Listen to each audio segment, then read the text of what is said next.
Atenção, tripulação! Portas em automático. Começa agora mais um programa Papo de Galley.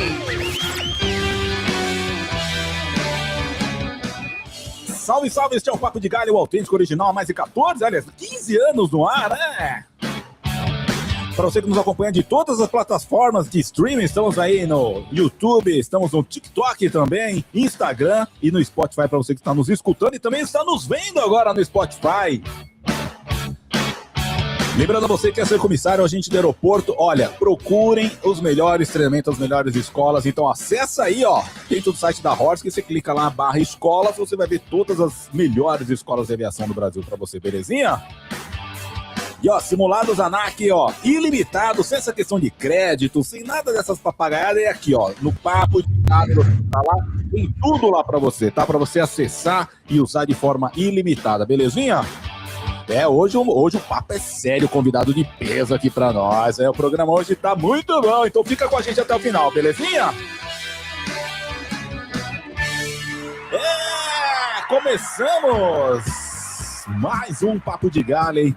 Estamos muito felizes, afinal atingimos aí a meta de o incrível número de 6 milhões de visualizações aqui no Instagram. Muito obrigado a todos que nos acompanham aqui no Instagram. Afinal, 6 mil não é para qualquer um não, né, galerinha? Vocês vão convir que 6 milhões de seguidores não é para qualquer... 6 milhões de visualizações não é para qualquer um não, tá bom?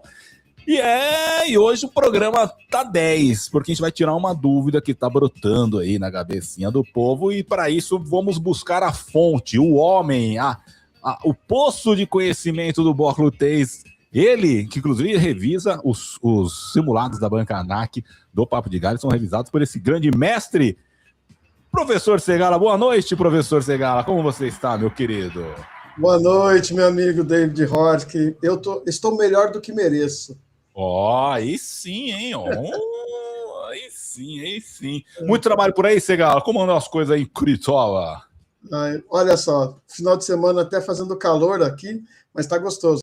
Muita atividade, muitas aulas, muita coisa boa acontecendo. Isso que importa. Você ainda está fazendo aquela pós? Eu vi e mexe, eu vejo você postando que está no avião fazendo pós. Tá? Como que tá essa questão? Você está viajando bastante ainda? Ainda, né? Fazendo algumas... Graças a Deus, dando aula na pós-graduação em medicina aeroespacial, em enfermagem aeroespacial. Então, eu viajo por aí, né, para dar instrução para os médicos e enfermeiros também, que precisam de conhecimento de fisiologia de voo. E aqui em Curitiba, com as aulas presenciais dos cursos de comissário que tem aqui. Isso aí. E, ó, galera, para você que é de Curitiba, eu vou dar uma dica maravilhosa para vocês. Ó, melhor clínica para você tirar o CMA, a Aeroclin. Vai lá, sossegado, vai ser muito bem recebido, uma equipe fantástica, um ambiente maravilhoso.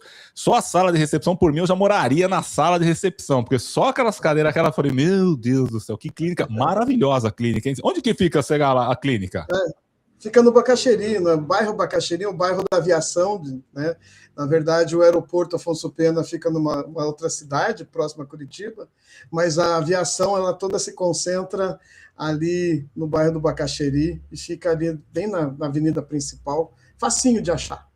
Show de bola. Para você que não sabe, tá aqui, ó, a gente está soltando cards para vocês aí da Aeroclin, beleza? Segala, vamos lá, o que interessa, que a dúvida é a seguinte, o pessoal tá perguntando essas mudanças que acontecem aí nos manuais das empresas aéreas, nessa parte aí de primeiros socorros, que muita gente tem dificuldade, muita gente tem, não é nem dificuldade, a pessoa tem medo, né, na banca ANAC e tal, pô, como que é aquela coisa, que é o bloco 3 e que realmente é essa questão do atendimento médico a passageiros, né? Muita gente quer saber, pô, como é que funciona, como é que não funciona, e a grande dúvida é a seguinte, saem atualizações, saem mudanças, uma hora tem que fazer RCP de um jeito, de outro jeito, e dá tapa nas costas, e é só com 2 dedos, tal.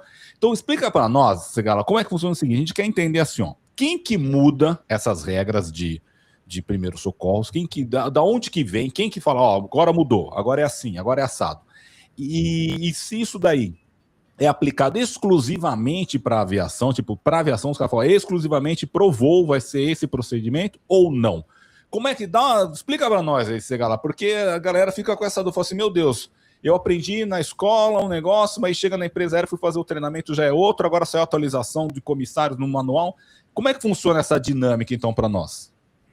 Então, David, é o seguinte, todo atendimento, né, das emergências cardiológicas, vamos dizer, no caso das emergências que têm um comprometimento, seja quando tem um engasgo e possa fazer uma parada respiratória, uma parada cardiorrespiratória, ou seja, numa parada cardiorrespiratória por outra alteração clínica, quem dá as diretrizes do atendimento é a Associação Americana de Cardiologia. Então, na verdade, existe o Colégio Europeu de Cirurgiões, né? Então, existem outras instituições, mas aqui no Brasil, nós seguimos as diretrizes. Né? Na verdade, nós não somos subordinados, né? Porque é uma associação, mas nós, a maioria dos serviços segue as diretrizes. E essas diretrizes, elas passam por revisões, atualizações. Eles vão verificando o que foi feito e qual foi o resultado. E aí, se da forma que está fazendo está dando um bom resultado, aí se permanece. Vamos experimentar de uma forma diferente. E com isso, os resultados, né, o que a gente chama, né, o prognóstico fica melhor, as pessoas vão melhorando. A gente passou por uma atualização quando, no caso do trauma, quando havia a sequência ABCDE do trauma. Então, todo mundo que atendeu um trauma, o ABCDE, vias aéreas, cervical, circulação, parte neurológica, parte exposta. Então, todo mundo seguia ABCDE. Aí essa associação começou a identificar que, antes de verificar tudo isso, se tivesse um grande sangramento, né, se a pessoa estivesse sangrando muito, tinha que primeiro interromper. Por quê? Porque se você seguisse primeiro os outros passos e não interrompesse a grande hemorragia, o que ia acontecer? A pessoa não sobreviveria, ela viveria ali naquele primeiro atendimento e depois ela não sobreviveria. Aí eles falaram assim, então, antes de qualquer coisa, vamos colocar uma compressão para parar o sangramento. E então surgiu o XABCDE. Então, você veja que os atendimentos eles vão seguindo um procedimento e aí vai verificando se funciona ou não. No caso da parada cardiorrespiratória, no caso também, antigamente, eu vou dizer, porque quando eu comecei a dar aula, e você sabe, né, eu já dou aula para comissários há 26 anos, são 26 anos formando comissários aí. Então, quando eu comecei, a sequência era primeiro fazer a verificação e a liberação das vias aéreas e fazendo massagem, respiração boca a boca, e depois fazendo as compressões. Aí, houve uma atualização. Primeiro eu faço a compressão para depois fazer a ventilação. E aí também começou a dizer assim, olha, a gente não faz mais boca a boca, né? A gente só vai fazer ventilação com uma máscara ligada a uma bolsa ventilatória. Então as coisas vão atualizando. E aí, por quê? Porque vai verificando o que é o melhor resultado depois. Né? Na hora faz, né? Mantém vivo, mas e depois? Então, o que aconteceu recentemente, eu posso dizer recente, porque para nós é muito recente, outubro de 2025, a Associação Americana de Cardiologia, American Heart Association, ela deu novas diretrizes sobre algumas situações que a gente fazia antes. Então, ela, por exemplo, no caso do engasgo, né, e aí eu vou usar o termo engasgo, que é o termo que a American Heart Association está colocando com bastante evidência, no caso do engasgo, que tecnicamente a gente chama de obstrução de via aérea por corpo estranho, né, o OVASE. No engasgo, inicialmente, a gente tinha um procedimento imediato, que era fazer uma manobra de desobstrução, que ela foi desenvolvida pelo Dr. Heimlich, e essa manobra de desobstrução era uma compressão forte na altura do diafragma para fazer uma grande expiração e para poder eliminar o corpo estranho. Certo. Então, durante anos eu fiquei ensinando dessa forma, diretamente. Aí veio a American Heart Association e falou o seguinte, agora, no adulto, antes de você fazer a manobra de compressão e aí a expulsão, né, do objeto, né, do corpo estranho, você agora dá 5 tapas como se fosse uma tapotagem na região entre os ombros. Nas A costas? gente chama nas costas, no meio das costas. Sabe aquele negócio que normalmente as pessoas faziam espontaneamente? Dá uns tapas. Assim. E eu fui orientado a não fazer. Eu passei a carreira inteira de professor ensinando a não fazer. Sim. Vai direto, identificou, vai direto. Só que agora a American Heart Association atualizou dizendo que o melhor prognóstico, né, a melhor consequência é primeiro iniciar. Então, 5 compressões para 5 manobras, ou seja, é 5-5. Então, atualizou isso.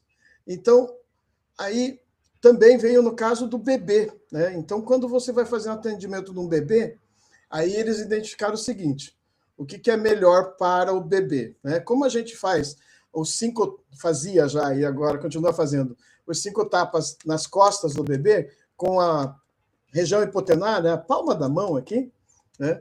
Aí a gente fazia nas costas, isso com ele em decúbito ventral, né? De barriga para baixo, e aí depois a gente virava ele em decúbito dorsal, segurando a cabeça com a mão e colocando ele no antebraço, a gente colocava 2 dedinhos e compressões. Assim, tanto no desengasgo quanto na RCP, com 2 dedinhos. O que a American Heart Association atualizou? E disse o seguinte: agora, o melhor resultado não é 2 dedos, e sim a região hipotenar.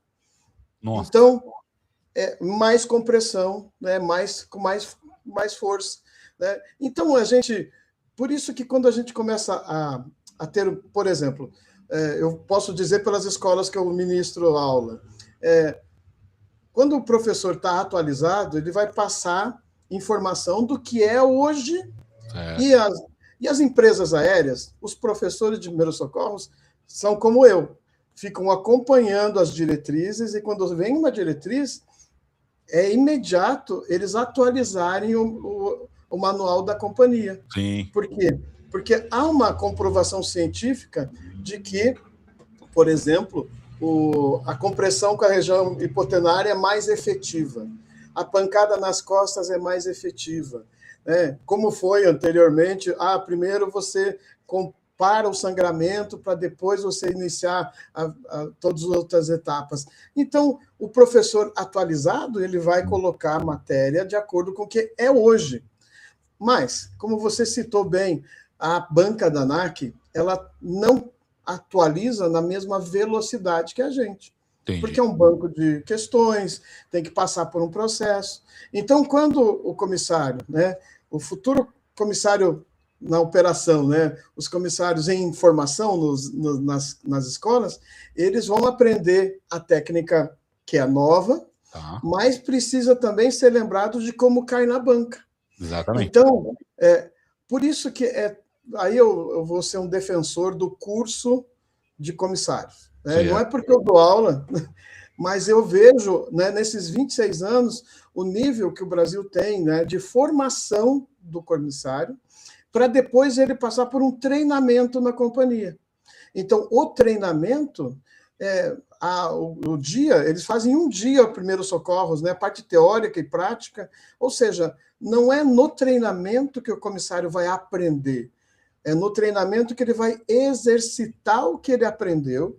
Inclusive, no curso, né, antes de aprender a fazer o RCP, antes de aprender a identificar a parada cardiorrespiratória e fazer a reanimação cardiopulmonar, tem matéria de anatomia e fisiologia. Então, primeiro, entende como é que funciona o coração, aí aprende, relembra, né, que todo mundo já viu isso, e depois aí aprende como identificar. Então, o conteúdo que está no curso de comissários não é só para encher currículo. O pessoal acha que é só para passar na banca da ANAC, é só para encher linguiça, né? Que o pessoal fala. Então, e na verdade são fundamentais. Eu costumo dizer o seguinte: quando eu dou aula de anatomia, e anatomia e fisiologia é a mesma coisa que eu falar para o mecânico a pane que tem no meu carro. O mecânico aprende como o carro funciona. Sim. Aí ele resolver como o para de funcionar. Quando um organismo não funcionando bem, quando tem uma pane, tem que conhecer como funciona. Então, por isso que o curso ele tem essa fundamentação muito boa.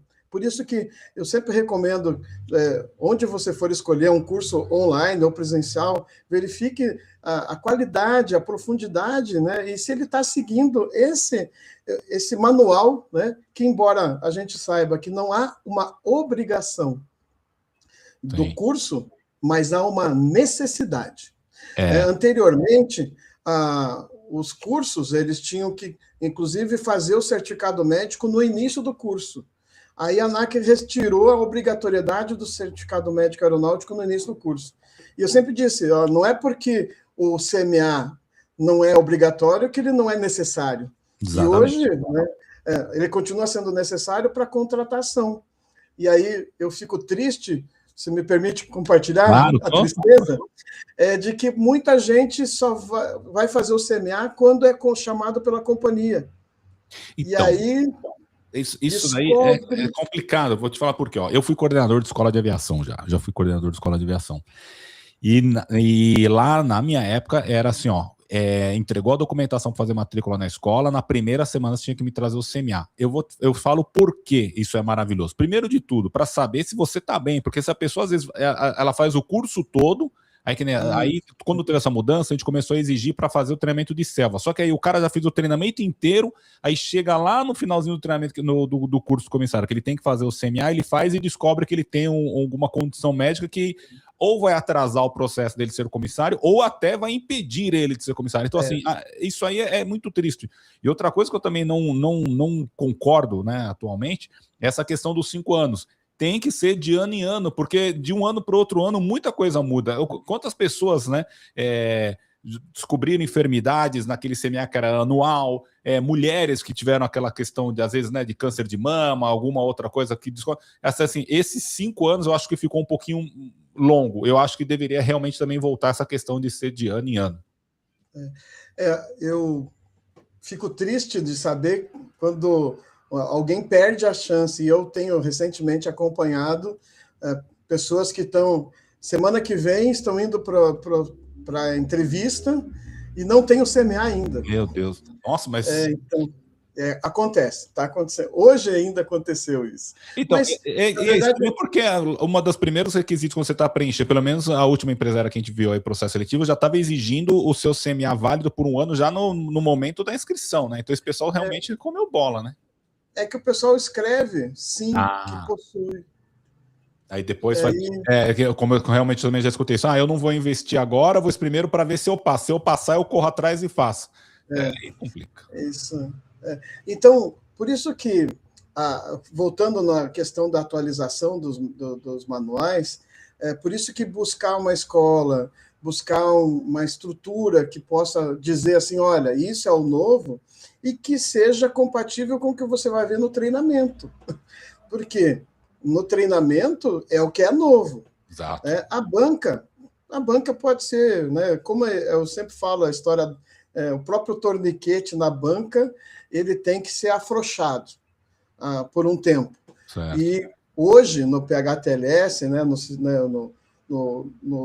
na diretriz do trauma, você não afrouxa o torniquete depois de aplicado. Exatamente.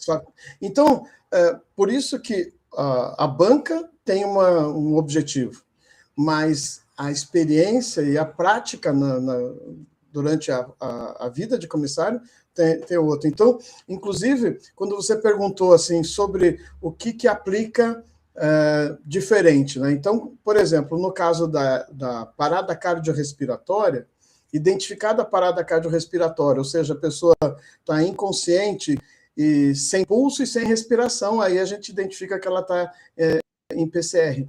Mas um leigo, uma pessoa que não é da área de saúde, um leigo, como eu, por exemplo, eu dou aula para mecânicos de aeronave, e aí, para eles, eu ensino que eles têm que identificar se a pessoa está consciente ou inconsciente, e se ela respira ou não respira. E você está inconsciente e sem respirar, já inicia a compressão cardíaca, e só faz isso. Só. Agora, quando vem o comissário, que tem o treinamento, o comissário que na formação aprende, além de identificar se tem respirando, se está consciente, verifica se tem pulso e começa a compressão e usa uma bolsa e uma máscara, ou seja, a máscara acoplada numa bolsa de ventilação. Ou seja, o comissário ele é treinado. Então, a exigência do comissário é porque ele vai estar a bordo da aeronave, né? E aí ele vai poder usar os outros recursos, né? Porque tem o desfibrilador dentro da aeronave, então ele pode usar, ele aprende a usar o desfibrilador. Então, com o curso, faz a grande diferença. Com certeza. Né? Agora, quando a pessoa não faz o curso, imagina, ela não vai conseguir... Vai ser um susto para ela chegar lá na empresa aérea e se deparar com tudo e falar, meu Deus do céu, né? Nossa, e assim, ela fez o curso online, não prestou atenção, fez só para, né, deixou o vídeo rodando, não assistiu, não, né, e aí depois, e como você também acompanha seus alunos, eu acompanho eles nos processos seletivos, aí eles vão para o treinamento e eles contam que durante o treinamento tem gente que não atinge a nota mínima e sai no treinamento. Sim, as pessoas não acreditam, Segala, que tem muita gente que acha que a pessoa já entrou na empresa aérea, tá tudo certo. Não é assim, não. Pessoas são demitidas, são desligadas durante o processo seletivo. As pessoas não acreditam, não acreditam. Eu praticamente em toda a turma tenho um desligado. Sempre. Pelo menos tem um desligado. E muitas vezes é por não ter o nível de conhecimento suficiente para acompanhar. Não acompanha, não vai a cabeça. Eu já tive casos aí de pessoas que não quiseram pular na escorregadeira, no mocap da empresa. Não vou, mas só em caso mesmo. Mas senhora, mas você tem que pular. Não, só se caso mesmo. Tipo assim, travou. Pessoas com problemas dessas questões aí, principalmente bloco 3, de ficar assustado. Não, mas eu tenho que fazer isso, eu vou ter que fazer. É você que vai ter que dar. Não, mas... Então as pessoas realmente não entendem, né? E realmente toda a turma... E uma outra coisa interessante que eu tenho acompanhado com o pessoal que voa, principalmente no Inter, né? No Internacional, sempre, pelo menos, sei lá, é uma rotina ter atendimento a bordo. Meu Deus, como tá demais as pessoas passando mal, tipo assim, não é todos os voos, mas assim, tá tendo um índice muito alto de atendimento a bordo, de pessoas... Mas ocorrência médica a bordo... Desde pequenas coisas, até um pequeno mal-estar, até coisa um pouco mais grave tá tendo. Então, realmente, assim, tivemos recente, se foi o Jerome ou se foi o John que estava falando, que teve um parto a bordo, acho que foi na Latam que teve o parto a bordo agora, não teve? Está acontecendo relativamente, eu posso dizer assim, não é com frequência, né? Até porque os partos a bordo, muitos não são divulgados, porque são solicitados pela família para poder fazer algo discreto. Então, alguns viram notícia, outros não. Né? Então, mas tem, e aí, quando eu falo, né, eu explico como funciona, e num curso, né, aí o professor do bloco 3 vai orientar como identificar as fases do parto, o que fazer, porque o comissário, a comissária, é quem está lá na frente. Exatamente. E muitas vezes não vai ter o quê? Um médico voluntário a bordo. Nesses casos, eles vão solicitar o apoio de um médico voluntário. E aí não tem... Aí eu escuto muito o pessoal falar assim, mas agora tem uma ideia, agora tem o rádio ligado lá. Eu falo, não, mas não é a mesma coisa, gente. Não, esse acesso de moto é um suporte muito bom, mas assim, o médico tá lá, você que tá a bordo da aeronave, você que tá lá em cima. E aí, sobre o MEDER, né, quem faz o contato com o médico não é o comissário líder, é o comandante. Então, o comunicador, né, que é o comissário comunicador, que vai fazer a comunicação com o comandante, vai falar no PA, ele vai trazer as informações da equipe, né, da situação, aí vai passar para o comandante vai falar com o médico vai falar para o comandante vai falar... Telefone sem fio, hein? E porque a comunicação não é direta, ela é através, porque na fonia, quem é o único autorizado para falar no rádio é o comandante, os pilotos, né? Pode ser o comandante, então são os pilotos, e eles vão fazer essa comunicação. Então, existe a autorização, e isso está nos manuais das empresas aéreas aqui no Brasil, de que o comissário de medicação, se o médico do solo, da MEDER, autorizar. Então, tem todo esse processo, né? Recentemente aconteceu um voo, e aí havia uma médica a bordo e ela fez um parto. Aí sim, né? Aí está o médico, daí anota o CRM e tal. Maravilha. Tem o kit médico está lá, dá para abrir, dá para fazer, tem todas as medicações necessárias para um atendimento tem no kit médico, mas desde que o médico esteja a bordo. Agora, se o comissário não está capacitado, né? E é por isso que eu já vi, infelizmente, graças a Deus não foram meus alunos, que foram desligados na aula de primeiros socorros. A galera acha que não acontece, mas acontece muito, gente. Não só na aula, né? Muitas outras não só. Eu estou focando porque é a minha área, né? Mas, sim. Então, o pessoal não se aplica, acha que já está lá dentro, já resolveu. Já está com tudo certo, verdade, já está garantido com tudo. Não é, mas não é assim não, não é assim não. Queridão, quando teremos eventos aí, o Resgate Aeromédico, quando teremos mais um evento, palestras, como você está a sua agenda aí? Tem bastante, a agenda está um pouco diversificada, então, mas logo estarei em São Paulo aí, porque tem mais um curso de resgate aeromédico para acontecer, e eu estarei, daí a gente vai comer uma pizza junto. Maravilha. Segala, muito obrigado pelo seu tempo, por nos atender aqui no Papo Diário, para tirar essa dúvida da galera. E para você que acompanhou o Papo Diário, deixa aqui seus comentários, o que você acha. Lembrando que, deixa seu serviço aí, cadê o meu QR Code aqui? Eu vou colocar aqui. Como que a galera te encontra aí nas redes sociais, Segala? É arroba... Prof. Segala. Aí, Segala. Exatamente como está aqui o nome, né? Embaixo só que tem um ponto. Isso, só põe um ponto ali. Vou colocar aí para a galera seguir. Sigam, galera. E para você, mais uma vez, para você que é de Curitiba, a melhor clínica para você tirar o seu CMA é o Aeroclean. E, escutem o mestre, não deixe para tirar o seu CMA. Depois que eu for chamado, eu tiro. Cara, não façam isso que pode dar ruim, você vai perder uma tremenda oportunidade. Deixa seu CMA em ordem, junto com o passaporte, com toda a documentação, já deixa lá um redondinho, tal, que aí você fica mais tranquilo, abriu o processo seletivo, você só entra, se candidata e está garantido. Certo, Segala? Certo.